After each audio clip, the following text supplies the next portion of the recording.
नमस्कार, मैं डॉक्टर सोनू अग्रवाल छत्तीसगढ़ स्वामी विवेकानंद तकनीकी विश्वविद्यालय भिलाई से आप सभी के बीच एडवांस डेटाबेस के एक महत्वपूर्ण विषय एडवांस डेटा मैनिपुलेशन लैंग्वेज के बारे में चर्चा करने के लिए उपस्थित हुआ हूं, जिसमें हम सेलेक्ट, इंसर्ट, अपडेट तथा डिलीट कमांड के उन्नत उपायों का प्रयोग करना सीखेंगे। जैसा कि आप सभी जानते हैं, DML का प्रयोग टेबल में स्थित डेटा को पढ़ने, लिखने तथा बदलाव करने के लिए उपयोग करते हैं। इस वीडियो में हम इन सभी का उन्नत प्रयोग देखेंगे। अध्ययन विषय वस्तु। सबसे पहले हम शुरू करेंगे DML से। DML का परिचय देंगे, कमांड्स देखेंगे DML में कौन कौन से कमांड है जिसको हम क्रूड भी कहते हैं। प्रत्येक कमांड के बेसिक उपयोग देखेंगे, फिर उसके उन्नत उपयोग देखेंगे, उनके एप्लीकेशंस देखेंगे और कुछ एक के एग्जाम्पल्स देखेंगे, उदाहरण देखेंगे। इन्हें कब यूज़ करना है और इनके फ़ायदे क्या हैं।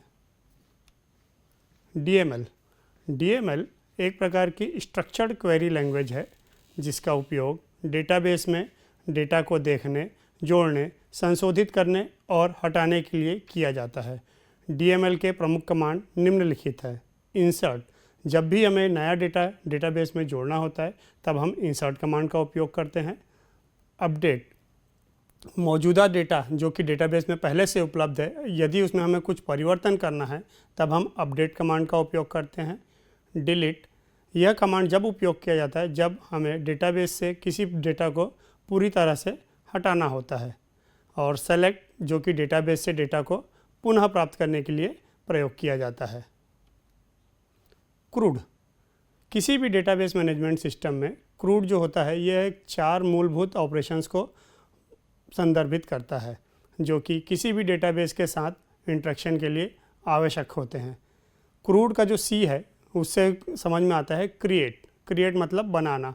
मतलब हमारे पास डेटाबेस है, इस डेटाबेस में हमें नया डेटा जोड़ना है तब हम उसको क्रिएट कहते हैं। क्रिएट करने के लिए हम इंसर्ट कमांड का उपयोग करते हैं। दूसरा होता है हमारा R फॉर रीड मतलब पढ़ना। डेटाबेस से डेटा को पढ़ना या पुनः प्राप्त करने की प्रक्रिया को हम रीड कहते हैं। इसके लिए है SQL में हम सेलेक्ट कमांड का उपयोग करते हैं। किसी भी डेटा को परिवर्तित करना या चेंज करना या अद्यतन करना, इसके लिए हम अपडेट कमांड का उपयोग करते हैं जिससे कि डेटाबेस में मौजूद डेटा को संशोधित किया जाता है। डिलीट करना या हटाना, नाम से ही समझ में आ रहा है, अगर डेटाबेस में से किसी डेटा को या किसी रो को हटाना है तब उसके लिए हम डिलीट कमांड का उपयोग करेंगे। इन 4 ऑपरेशनों को एक साथ क्रूड कहा जाता है और ये किसी भी डेटाबेस सिस्टम के साथ काम करने के लिए मूलभूत ऑपरेशन है। मतलब कोई भी डेटाबेस ऑपरेशन हो, ये 4 ऑपरेशंस मिनिमम रूप से उस डेटाबेस सिस्टम में आवश्यक होंगे। SQL क्या है? SQL स्ट्रक्चर्ड क्वेरी लैंग्वेज एक प्रोग्रामिंग भाषा है जिसका उपयोग डेटाबेस में डेटा को स्टोर, मैनेज और रिट्रीव करने के लिए किया जाता है। यह रिलेशनल डेटाबेस मैनेजमेंट सिस्टम के साथ काम करने के लिए स्टैंडर्ड भाषा है। SQL का उपयोग डेटा को इंसर्ट, डिलीट, अपडेट और सर्च करने के लिए किया जाता है। उदाहरण के लिए 2 टेबल जो कि हम पूरे वीडियो में उपयोग करेंगे। इसमें पहला टेबल है हमारा डिपार्टमेंट टेबल, जिसमें कुछ फील्ड हमारे पास उपलब्ध हैं जैसे department ID, department name, manager ID तथा लोकेशन ID।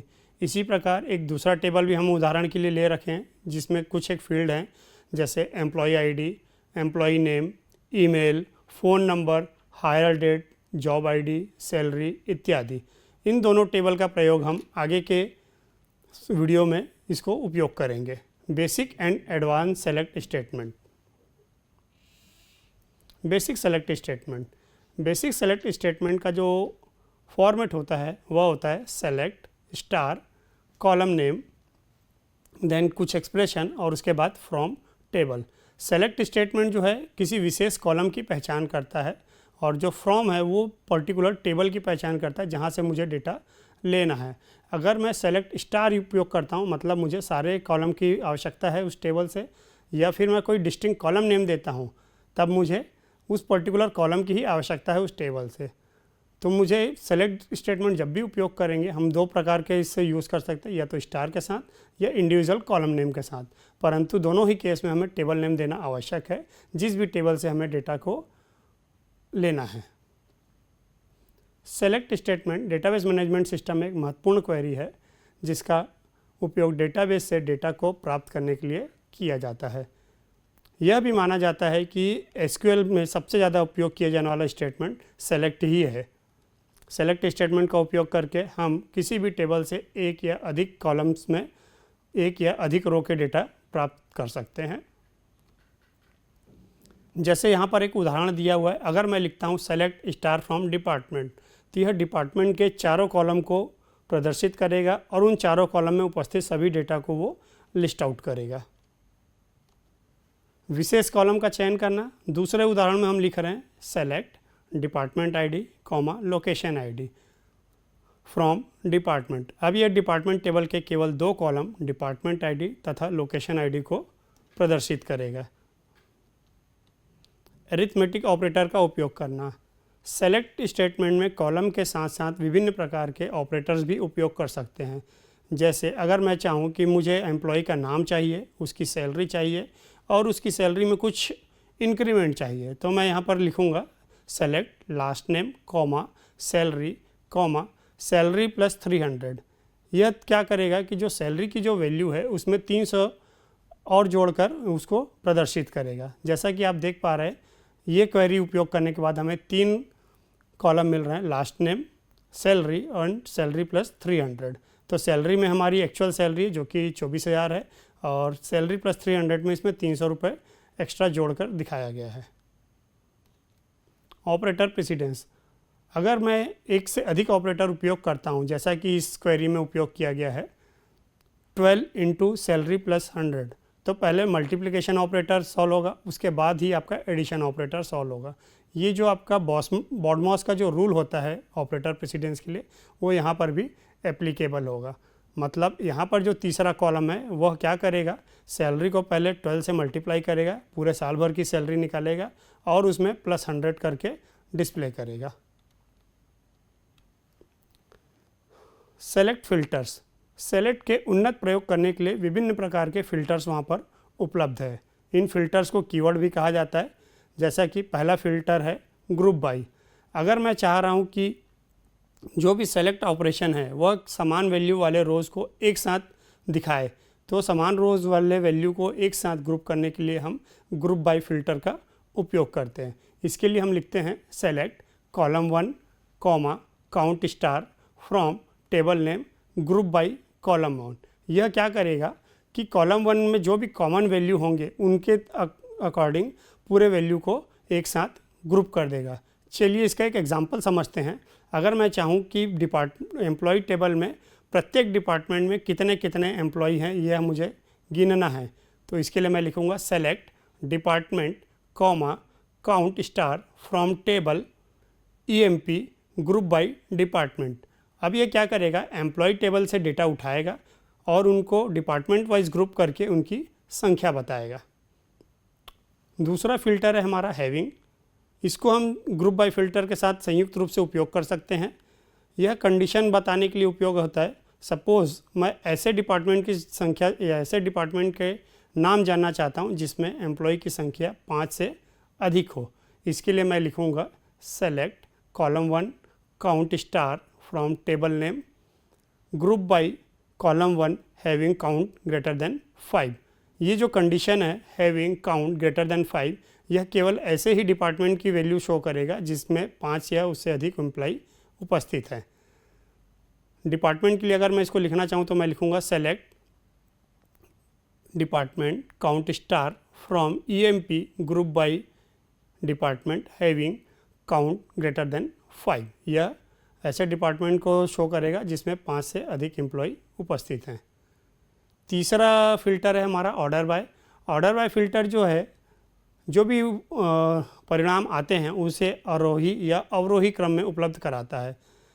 जैसे अगर मैं चाहूँ कि जो भी लिस्ट है वो सैलरी कम से ज़्यादा की ओर मिले, तो मैं लिखूँगा select column 1 comma column 2 from table name order by column 1। हमारे उदाहरण के हिसाब से select name comma salary from table EMP employ order by salary. तो यह क्या उपस्थित करेगा, यह इसका जो परिणाम आएगा उसमें सारे एम्प्लॉय का नाम रहेगा और उनकी सैलरी रहेगी, लेकिन वो असेंडिंग ऑर्डर मतलब अवरोही क्रम में उपस्थित होगी। लिमिट, चौथा फिल्टर है हमारा लिमिट। किसी भी क्वेरी के द्वारा दिए गए रिकॉर्ड की संख्या को निर्धारित करता है तथा शुरू के n रिकॉर्ड ही उपलब्ध कराता है। जैसे यहाँ पे मैंने क्वेरी लिखा है select column 1 column 2 from table name limit 10। यहाँ पर ये क्या करेगा, यह सेलेक्ट स्टेटमेंट केवल 10 रिकॉर्ड को ही शो करेगा, भले ही उस टेबल में 10 से अधिक रिकॉर्ड उपलब्ध हो।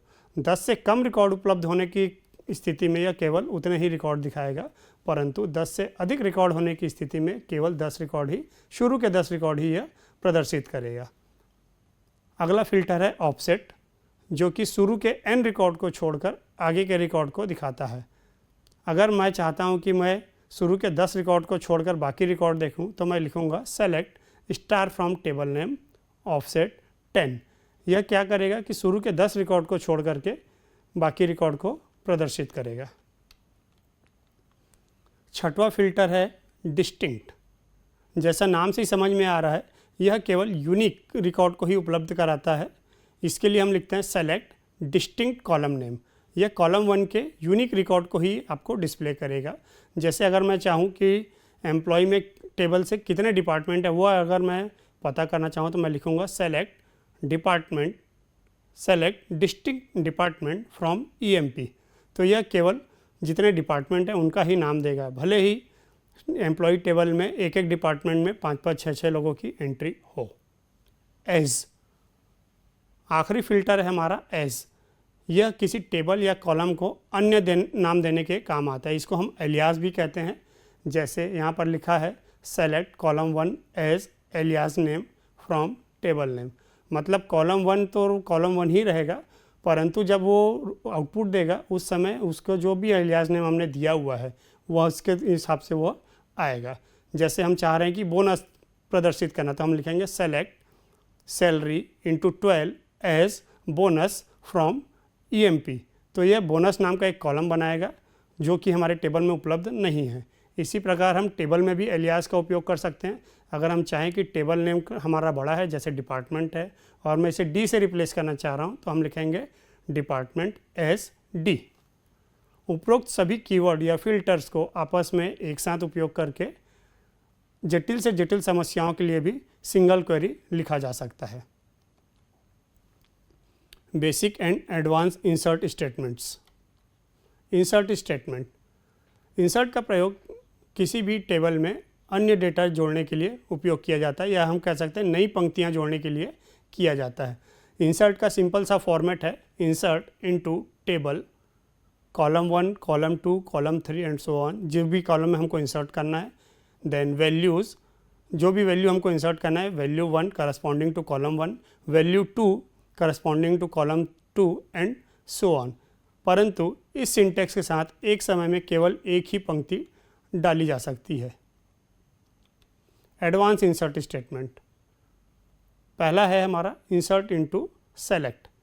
इसमें एक क्वेरी से कई पंक्तियों को एक टेबल से दूसरे टेबल में डाला जा सकता है या सम्मिलित किया जा सकता है। इसके लिए हम क्वेरी लिखेंगे insert into table 1 column 1 column 2 select column 1 column 2 from table 2 where certain condition. इससे क्या होगा कि जो दूसरा टेबल है, टेबल 2 है, उसके दो कॉलम 1 तथा कॉलम 2 की वैल्यू पहले टेबल 1 के कॉलम 1 और कॉलम 2 में कॉपी हो जाएगी, जो भी हम कंडीशन दिए रहेंगे। एडवांस इंसर्ट का दूसरा प्रकार है इंसर्ट फर्स्ट। इसमें हम एक से अधिक कंडीशन के आधार पर डेटा को विभिन्न टेबल में डालते हैं। यहाँ पर सेम टेबल भी हो सकता है और विभिन्न टेबल भी हो सकता है। यह स्टेटमेंट विभिन्न कंडीशन का मूल्यांकन करता है और जो भी पहली कंडीशन पूरी होती है उसके अनुसार डेटा को टेबल में इंसर्ट करता है। इसका सिंटैक्स है इंसर्ट फर्स्ट। फिर हम इसमें कंडीशन देते हैं। पहला कंडीशन जैसा दिया हुआ है व्हेन कंडीशन 1, कंडीशन 1 के सेटिस्फाई होने पे क्या करना है, तो हम लिखेंगे then into table 1 column 2 values value 1 value 2। मतलब कंडीशन 1 के सेटिस्फाई होने पे टेबल 1 में कुछ वैल्यू इंसर्ट होगी। इसी प्रकार व्हेन कंडीशन 2 सेटिस्फाई होता है तो टेबल 2 में इंसर्ट कर रहे हैं हम, और टेबल 2 के कॉलम 3 या कॉलम 4 में कोई वैल्यू इंसर्ट कर रहे हैं। हम चाहें तो सेम टेबल में भी कंडीशंस दे सकते हैं, कॉलम में कंडीशंस दे सकते हैं, और विभिन्न प्रकार के ऑपरेशंस में भी इसको यूज़ कर सकते हैं। तो ये कंडीशन 2 या 2 से अधिक भी हो सकता है। और आखिरी में हम लिखते हैं सेलेक्ट स्टार फ्रॉम ड्वेल। तीसरा प्रकार है इंसर्ट इग्नोर। सामान्यतः जब भी हम इंसर्ट करते हैं और हम यह ध्यान नहीं दे पाते कि इंसर्ट होने वाला डेटा पहले से टेबल में उपलब्ध है या नहीं, तो उस केस में अगर डेटा पहले से उपलब्ध है तो वह आपको एरर देता है कि डुप्लीकेट की आपका आ रहा है। परंतु इंसर्ट इग्नोर यूज़ करने से दिए गए डेटा से नया पंक्ति सम्मिलित हो जाता है, लेकिन अगर कोई डुप्लीकेट कुंजी है तो उसको वो इग्नोर कर देता है या अनदेखा कर देता है। इसके लिए हम सिंपल लिखते हैं insert ignore into table name, then column 1 column 2 values, value 1 value 2। इससे आपका अगर डेटा उपलब्ध है तो इग्नोर कर देगा, और अगर डेटा उपलब्ध नहीं है तो वह उसको इंसर्ट कर लेगा। चौथा तरीका है इंसर्ट ऑल। कई बार ऐसा होता है कि हमें मल्टीपल टेबल में मल्टीपल डेटा एक साथ इंसर्ट करना होता है। इसके लिए हम एक ही इंसर्ट कमांड यूज़ कर सकते हैं, इंसर्ट ऑल, और उसमें हम फिर लिख सकते हैं इनटू टेबल 1, देन जो भी हमारा फॉर्मेट है कॉलम 1 कॉलम 2 वैल्यूज़, फिर insert table 2 column 3 column 4 values, और भी इसमें हम लिख सकते हैं इनटू टेबल 3 इनटू टेबल 4। ऐसे कई सारे टेबल एक साथ हम यहाँ पे लिख सकते हैं। और आखिरी में हम लिखेंगे सेलेक्ट स्टार फ्रॉम ड्वेल। जब भी ये क्वेरी रन होगी तो जितने भी हमने इनटू टेबल 1 इनटू टेबल 2 लिखे हैं, सारे डेटा एक साथ डिफरेंट टेबल में या एक टेबल में एज पर द रिक्वायरमेंट वहाँ पर इंसर्ट हो जाएगा। पांचवा ऑप्शन है इंसर्ट ऑन डुप्लीकेट की अपडेट। यह इंस्ट्रक्शन जो है पंक्तियाँ को सम्मिलित करेगा, और यदि डुप्लीकेट कुंजी हैं तो मौजूद पंक्तियों को अपडेट कर देगा। मतलब यदि वह डेटा पहले से उपलब्ध नहीं है तो नया इंसर्ट करेगा, परंतु यदि वह डेटा पहले से उपलब्ध है तो जो नया डेटा हमने दिया हुआ है उससे वह अपडेट करेगा। जैसे यहाँ पे हमने लिखा हुआ है insert into table name column 1 column 2 values, value 1 value 2। यदि यह वैल्यू 1 तथा वैल्यू 2 पहले से कॉलम 1 में उपलब्ध है तो यह क्या करेगा, on duplicate it will update column 1 equal to value 1 और कॉलम 2 इक्वल टू वैल्यू 2। अगर ये वैल्यू 1 और वैल्यू 2 पहले से उपलब्ध नहीं है तो नया रो बना देगा, और पहले से उपलब्ध है तो उन वैल्यूज़ को वो अपडेट कर देगा। छठवां टाइप है इंसर्ट रिटर्निंग। यह टेबल में पंक्तियां सम्मिलित तो करता ही है, साथ ही साथ सम्मिलित पंक्तियों के वैल्यू कंसोल को रिटर्न भी करता है।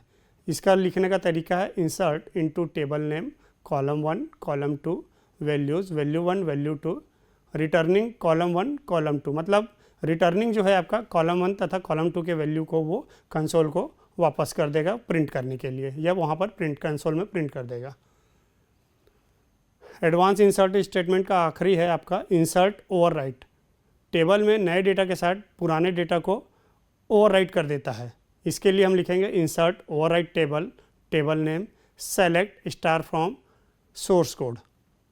जो भी सोर्स टेबल है वहाँ से सारे डेटा को रिसीव करेगा, और टेबल जो भी हमने दिया हुआ है टेबल नेम उसमें इंसर्ट करने की कोशिश करेगा। अगर डेटा पहले से उपलब्ध नहीं है तो नया रो बनाएगा।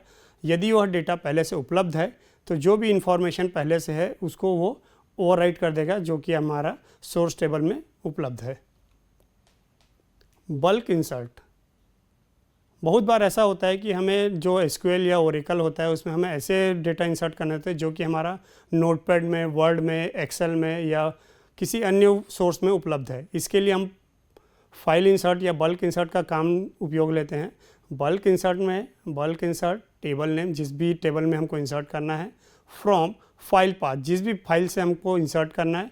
और चूंकि ये आपका डेटाबेस मैनेजमेंट सिस्टम नहीं है, इसमें हमें बताना पड़ेगा फील्ड टर्मिनेटर क्या है और रो टर्मिनेटर क्या है। जैसा अगर हम नोटपैड यूज़ करते हैं तो उसमें फील्ड टर्मिनेटर होता है कॉमा, CSV फॉर्मेट में अगर है तो, और रो टर्मिनेटर होता है बैकस्लैश n, मतलब new row. Basic and advance update statement. Update किसी भी टेबल में पहले से मौजूद डेटा को संशोधित, मॉडिफाई या अपडेट करने के लिए उपयोग किया जाता है। उदाहरण के लिए यदि हम किसी कर्मचारी के वेतन को बदलना चाहते हैं तो हम उसमें अपडेट का उपयोग करेंगे। उदाहरण, update employee set salary equal to 45,000 where ID equal to 101। यहाँ पर एम्प्लॉय टेबल नेम है, हम एम्प्लॉय टेबल को अपडेट करना चाहते हैं तो हमने लिखा है अपडेट एम्प्लॉय। और हम क्या अपडेट करना चाहते हैं, हम सैलरी अपडेट करना चाहते हैं तो हमने लिखा सेट सैलरी इक्वल टू 45,000। किसका सैलरी 45,000 करना है तो वो हम लिखेंगे वेयर ID इक्वल टू 101। यहाँ पर एक चीज़ ध्यान देने योग्य है कि जब भी हम अपडेट या डिलीट उपयोग करेंगे तो वेयर कंडीशन का उपयोग बहुत सावधानी से करना है। अगर हम यहाँ पर वेयर कंडीशन नहीं लगाते हैं तो यह सभी एम्प्लॉय की सैलरी 45,000 कर देगा। अभी चूंकि हमने यहाँ पे वेयर कंडीशन लगा रखा है तो यहाँ पर वेयर ID इक्वल टू 101, तो यह केवल उसी एम्प्लॉय की सैलरी 45,000 करेगा जिसकी ID 101 है। वेयर कंडीशन का उपयोग बहुत ही सावधानी से करना होता है। Advance update command. Advance update command का उपयोग करने के लिए मौजूदा रिकॉर्ड्स को बदलने के लिए भी किया जाता है। जैसे अभी हमने एक सिंपल अपडेट डिस्कस किया, मल्टीपल कॉलम भी हम अपडेट करना चाहें तो कर सकते हैं। मल्टीपल कॉलम अपडेट करने के लिए हम लिखेंगे update employees set salary equal to 55,000 and comma department equal to HR। मतलब यहाँ पर हम दो कॉलम अपडेट कर रहे हैं। पहला है आपका सैलरी जिसको हम 55,000 कर रहे हैं और दूसरा है हम डिपार्टमेंट भी उसका चेंज कर रहे हैं जो कि हम HR कर रहे हैं। किसका कर रहे हैं तो हम कंडीशन देंगे where employee ID equal to 102। तो ऐसा एम्प्लॉय जिसकी ID 102 है उसकी सैलरी 55,000 कर दी जाएगी तथा उसका डिपार्टमेंट चेंज करके HR कर दिया जाएगा। पहला एडवांस अपडेट है हमारा अपडेट विथ ज्वाइन। जैसा कि हम पहले भी पढ़ चुके हैं, ज्वाइन ऑपरेशन जो है दो या दो से अधिक टेबल को आपस में जोड़ने के काम आता है। जब हमें कुछ ऐसी कंडीशन अप्लाई करनी है जो कि टेबल 2 में भी हो और टेबल 1 में भी हो और अपडेट किसी एक टेबल में करना है तब हम अपडेट विथ ज्वाइन करते हैं। इसके लिए पहले हम दोनों टेबल को ज्वाइन करेंगे। इसके लिए हम लिखते हैं update table 1 inner join table 2। मतलब हमने टेबल 1 तथा टेबल 2 पे इनर ज्वाइन अप्लाई कर दिया। अब किस कंडीशन पे करना है वो भी हम ज्वाइन के लिए बताते हैं।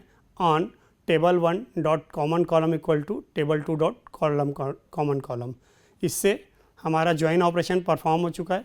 अब हम इसमें अपडेट करेंगे। अपडेट कैसा हो रहा है, set table 1 dot column 1 equal to table 1 dot column 1 plus 2,000। हम चाह रहे हैं कि टेबल 1 में जो भी वैल्यू है उसमें 2,000 रुपये बढ़ा दिया जाए, तो 2,000 रुपये हम उसमें बढ़ा रहे हैं। कंडीशन क्या होगी, कंडीशन ये रहेगी कि where table 2 dot condition equal to certain condition. मतलब हम चाह रहे हैं कि दूसरे टेबल या डिपार्टमेंट में ही हम 2,000 का इंक्रीमेंट करना चाह रहे हैं, तो हमें दूसरे टेबल से पता चलेगा कि कौन सा डिपार्टमेंट आपको बढ़ाना है। जैसे हम चाह रहे हैं कि HR डिपार्टमेंट की सैलरी 2,000 बढ़ानी है, तो दूसरे टेबल से पता चलेगा कि HR टेबल की ID क्या है और पहले टेबल में हमें एम्प्लॉयज़ की डिटेल प्राप्त होगी। तो प्रत्येक एम्प्लॉयज़ का टेबल 1 का जो कॉलम है वो हमारा 2,000 रुपये ऐड होते जाएगा। इसी प्रकार हम सब क्वेरी से भी डेटा अपडेट कर सकते हैं, अपडेट विथ सब क्वेरी।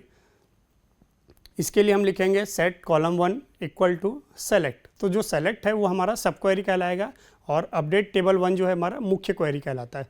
तो हम select column 2 from table 2 where certain condition is there, तो इसको हम बोलेंगे सब क्वेरी। ये जो वैल्यू रिटर्न करेगा उसको हम मुख्य टेबल में अपडेट टेबल 1 सेट कॉलम 1 में लगा देंगे।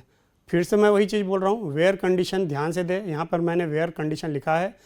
जैसे इसका एक एग्जांपल ले रहे हैं, हम चाह रहे हैं कि प्रोडक्शन में जो जो काम कर रहा है उनका सिटी चेंज किया जाए, तो मैं यहाँ पे लिखूँगा अपडेट एम्प्लॉय सेट लोकेशन। मतलब मैं एम्प्लॉय का लोकेशन चेंज करना चाह रहा हूँ। क्या लोकेशन करना चाह रहा हूँ वह मुझे सब क्वेरी बताएगी। सब क्वेरी क्या है, select city from project where project name equal to production. मतलब प्रोडक्शन की जो सिटी है वही सिटी अब ऐसे एम्प्लॉय की हो जाएगी जहाँ पर वो काम कर रहा है। Where employee ID is 101। मतलब 101 एम्प्लॉय ID की जो लोकेशन है वो आपका प्रोडक्शन वाली प्रोजेक्ट की सिटी से मैप कर दिया जाएगा। अपडेट विथ केस, जैसा कि हमने सेलेक्ट में भी देखा था, यहाँ पर भी अपडेट हम कर सकते हैं केस के साथ, कुछ कंडीशंस के साथ। और शर्तों के आधार पर विभिन्न मानों के साथ एक ही कॉलम को अपडेट करना है, तो हम इसमें लिखेंगे update table name set column 1 equal to case. अभी कॉलम 1 इक्वल टू केस तो हमने सेट कर दिया, केस का क्या आंसर हो सकता है, वो हमारा जो सी या C++ में हम लोग स्विच केस पढ़ते हैं वैसा ही हम यहाँ पर हम लिखेंगे। कॉलम 1 इक्वल टू केस, अब पहला कंडीशन दे रहा है when condition 1 then value 1, when condition 2 then value 2, और भी हम लिख सकते हैं when condition 3 then value 3 and so on. और फाइनली अगर कोई भी कंडीशन सेटिस्फाई नहीं हो रहा है तो हम लिखेंगे एल्स वैल्यू 3।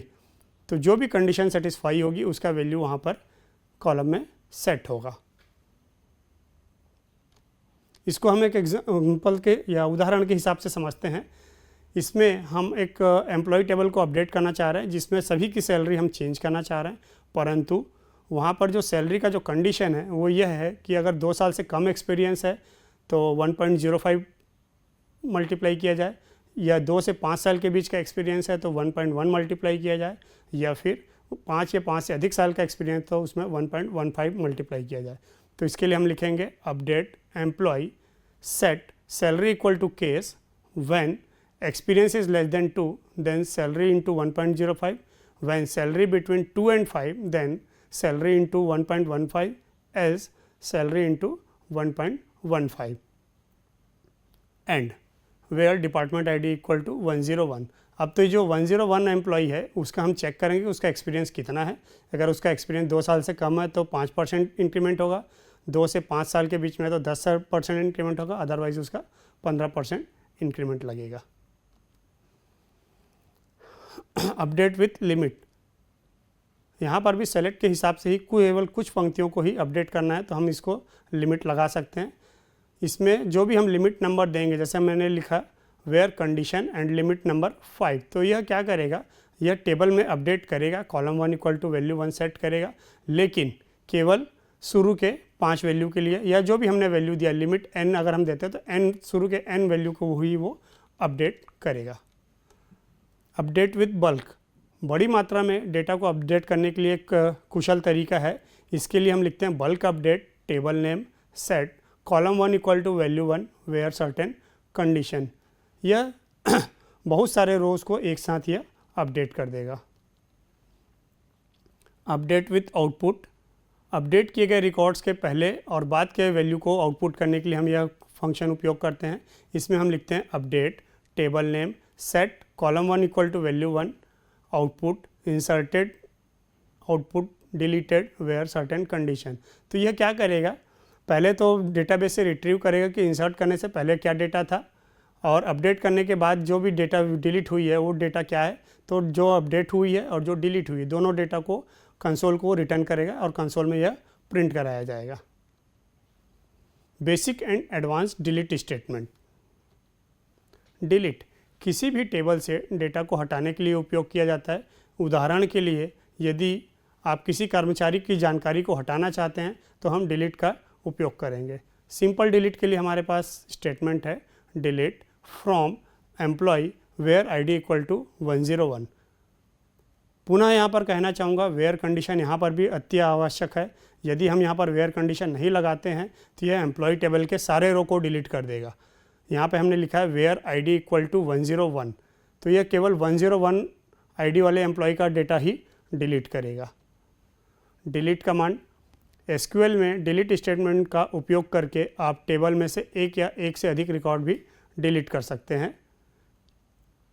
जैसे हमने 2 कंडीशन पहले देखा, वेयर एम्प्लॉय आईडी इज़ 101, जिसके लिए मैंने मना किया वो भी यहाँ पर लिखा हुआ है डिलीट फ्रॉम एम्प्लॉय। फिर हम यह भी देख सकते हैं कि अगर मुझे कुछ कंडीशन देना है, 2 या 2 से अधिक कंडीशन देना है तो वो भी दे सकते हैं। जैसे where department ID is 101 and salary is 50,000, मतलब दोनों कंडीशन अगर सेटिस्फाई हो रहा है तभी वह डिलीट ऑपरेशन परफॉर्म करेगा।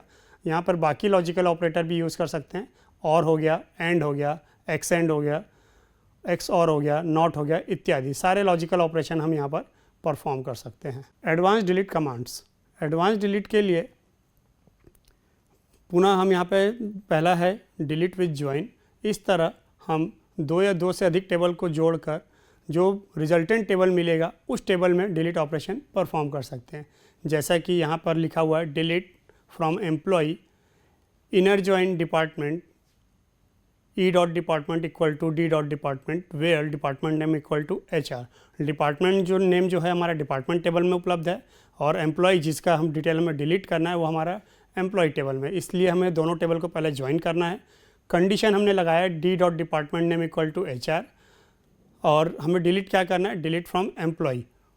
तो इस उदाहरण में एम्प्लॉय तालिका से उन कर्मचारियों को हटा दिया जाएगा जिनका विभाग जो है HR है। दूसरा है डिलीट विद सब क्वेरी, उप क्वेरी के साथ डिलीट करना। अपडेट के समान ही हम डिलीट में भी सब क्वेरी का प्रयोग कर सकते हैं। इसके लिए हम लिखेंगे delete from employee where department ID is, फिर जो भी हमारा सब क्वेरी है select department ID from department where department name equal to IT।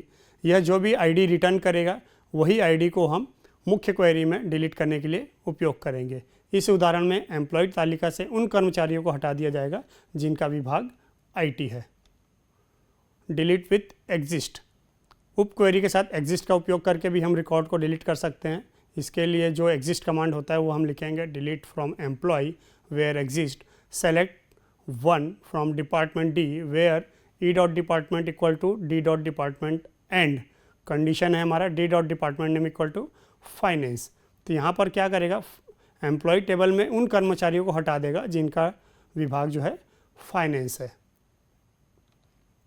Delete with limit, update तथा सेलेक्ट के हिसाब से इसमें भी हम लिमिट लगा सकते हैं कि मैं अगर डिलीट करना चाह रहा हूँ प्रथम 10 रिकॉर्ड को, तो इसके लिए मैं लिखूँगा delete from employee where department ID equal to 101 limit 10।